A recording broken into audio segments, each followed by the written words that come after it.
নিয়ন্ত্রণ হারিয়ে বাস দুর্ঘটনায় আহত 40। মোড় ঘুরতে গিয়ে নিয়ন্ত্রণ হারিয়ে রাস্তার পাশে ফাঁকা মাঠে নামল যাত্রী বোঝাই বাস। আহত প্রায় 40।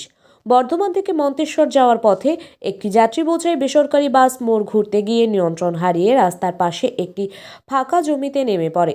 দুর্ঘটনাটি ঘটেছে ছোট বেলুন গ্রামের কাছে। এতে কম বেশি প্রায় 40 জন যাত্রী আহত হন বলে জানা গেছে। আহতদের উদ্ধার করে প্রথমে কুরমুন ব্লক প্রাথমিক স্বাস্থ্যকেন্দ্রে, পরে বর্ধমান মেডিকেল কলেজ হাসপাতালে স্থানান্তরিত করা হয়। স্থানীয় বাসিন্দারা বলেন, বাসের সময় বেঁধে দেওয়ার জন্য গতি বাড়িয়ে মোড় ঘোরানোর সময় নিয়ন্ত্রণ হারিয়ে রাস্তার পাশে ফাঁকা মাঠে নেমে পড়ে। এই ঘটনায় বেশ কয়েকজন আহত হয়েছেন বলে জানান স্থানীয়রা।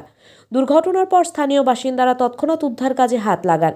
পরে দেওয়ানদিঘি থানার পুলিশ ঘটনাস্থলে পৌঁছে গ্রামবাসীদের সঙ্গে মিলে আহত যাত্রীদের হাসপাতালে নিয়ে যায়।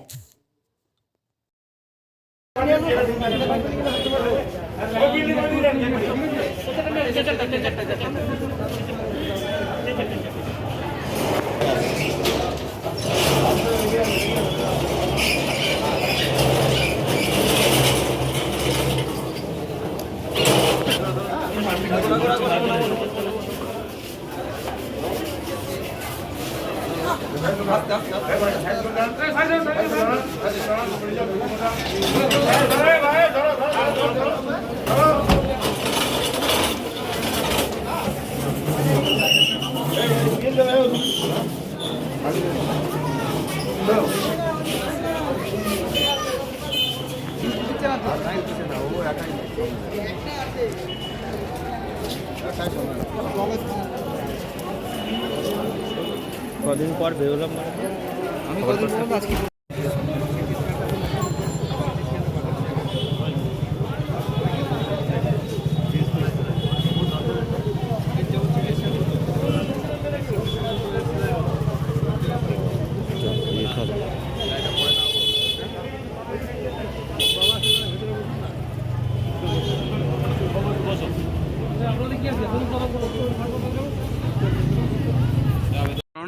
গাড়ি প্রচণ্ড স্পিডে চলছিল। হ্যাঁ, তারপর আর সামলাতে পারলো না, স্টিয়ারিং সামলাতে পারলো না, বাঁ দিক দিয়ে ইয়ে করলো। আমি তাও বললাম যে স্পিড কম করো। আর দ্বিতীয় ঘটনা হচ্ছে, ওই টাইমিং ফিক্সড করে দেওয়া থাকে এইসব গাড়িগুলোর, যে কুসুমগ্রামে এই টাইমে ঢুকতে হবে, বর্ধমানে এই টাইমে ঢুকতে হবে। এই কারণে ড্রাইভাররা বর্ধমান থেকে লেট করে আসে আর এই জায়গা থেকে হাই স্পিডে চালায়, ফলে অ্যাক্সিডেন্ট হচ্ছে। এই সেম থিং বাঙালি বাবুর সঙ্গেও হয়েছিল আর এর সঙ্গেও তাই। কোথায় যাচ্ছিল বাসটা?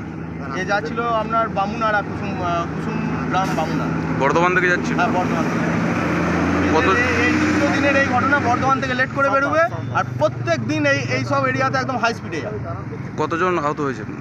আহত অনেকে হয়েছে, আমি নিজেও আহত, কিন্তু শরীরে একটু শক্তপক্ত বলে খাড়াভাবে দাঁড়িয়ে রয়েছি। আমাদের ব্যাংকের অনেক স্টাফ ছিল, তারা সব আহত হয়ে আছে। ম্যানেজার বাবুর লেগেছেন, আমার লেগেছে।